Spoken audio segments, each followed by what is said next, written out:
باوضو حالت میں اس کو پڑھنا ہے۔ اس کو پڑھنے کے لیے سب سے پہلے آپ نے حضور پاک صلی اللہ علیہ وسلم کی ذات اقدس پر درود پاک کا نذرانہ پیش کرنا ہے۔ درود پاک آپ کوئی سا بھی پڑھ سکتے ہیں، آپ صلی اللہ علیہ وسلم پڑھ سکتے ہیں، آپ صلی اللہ علیہ وسلم علی محمد پڑھ سکتے ہیں، لیکن درود ابراہیمی کی فضیلت و برکت بہت زیادہ ہے، اس لیے ثواب کے طور پر ایک مرتبہ میرے ساتھ بھی پڑھ لیں۔ اللہم صلی علی محمد وعلی آل محمد کما صلیت علی ابراہیم وعلی آل ابراہیم انک حمید مجید۔ اللہم بارک علی محمد وعلی آل محمد کما بارکت علی ابراہیم وعلی آل ابراہیم انک حمید مجید۔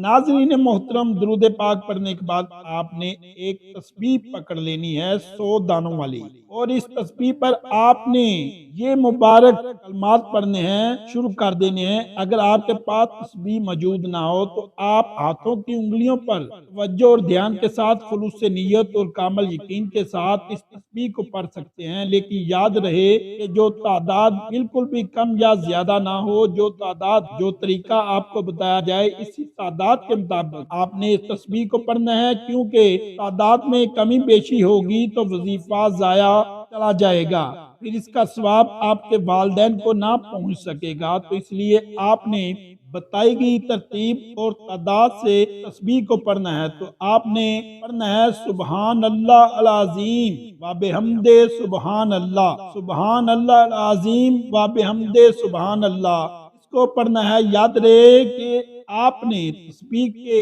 ایک ایک دانے پر گن گن کر پڑھنا ہے، اور پورے 100 مرتبہ آپ نے اس کو پڑھنا ہے۔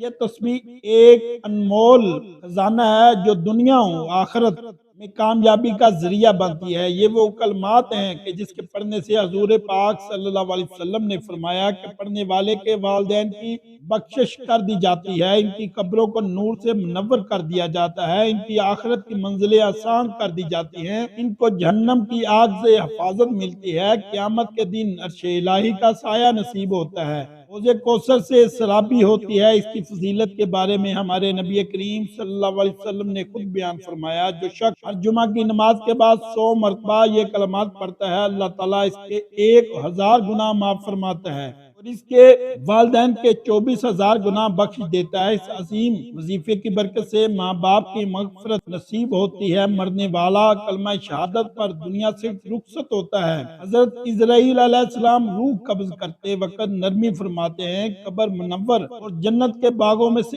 ایک باغ بن جاتی ہے، اللہ کی بے شمار رحمتیں نازل ہوتی ہیں۔ تو یہ تسبیح کا عمل ہر مسلمان مرد عورت کو کرنا چاہیے تاکہ ان کے نیک اعمال میں اضافہ ہو، والدین کے گناہوں کی مغفرت اور ان کی قبریں نور سے روشن ہو جائیں، درجات کی بلندی ہو۔ تو آپ نے ناظرین بتائی گئی تعداد کے مطابق یہ تسبیح پڑھنے کے بعد آپ نے وہی درود پاک پڑھنا ہے جو آپ نے وظیفہ شروع کرنے سے پہلے پڑھا تھا۔ اس کے بعد دل ہی دل میں اللہ تعالیٰ سے اپنے گناہوں پر ندامت محسوس کرتے ہوئے توبہ کرنی ہے اور اپنے والدین کے لیے بخشش کی دعا کرنی ہے۔ ناظرین، دعا ہے کہ اللہ تعالیٰ نیکی کی بات کو سننے، سمجھنے اور اس پر عمل کرنے کی طاقت اور توفیق عطا فرمائے۔ میرا سنانا، آپ کا سننا اپنی بارگاہ الہی میں قبول و منظور فرمائے، اور ہم سب کا خاتمہ ایمان پر فرمائے، آمین یا رب العالمین۔ ناظرین، ویڈیو اچھی لگی ہو تو ویڈیو کو لائک کریں، شیئر کریں، چینل کو سبسکرائب کریں، اور کمنٹ باکس میں اللہ تعالیٰ کے 99 ناموں میں سے ایک نام ضرور ٹائپ کریں۔ اللہ حافظ۔ اگلی ویڈیو کے لیے اجازت دیجیے، انشاءاللہ دوبارہ ملیں گے نئی ویڈیو کے ساتھ۔ آپ اپنا خیال رکھیں